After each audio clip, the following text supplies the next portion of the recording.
এই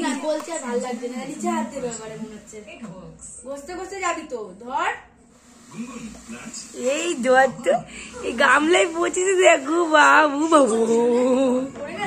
হ্যাঁ বাবা ওই বাবা রে এই jug jug jug jug jug jug jug jug jug jug jug jug.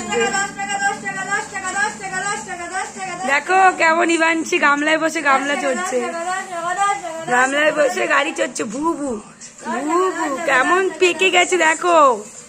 হ্যাঁ মাত্র 5 মান্থ হয়েছে তাতেই ইভানছি পেকে গেছে। টাট্টু খোড়া। 10 টাকা 10 টাকা ওটো 10 টাকা দিন বাবু। ওটো এই উঠতে চাইছে না। উঠে পড়ো। শব্দ করে বসে আছে উঠবে না কিছুতেই গামলা থেকে। এই যা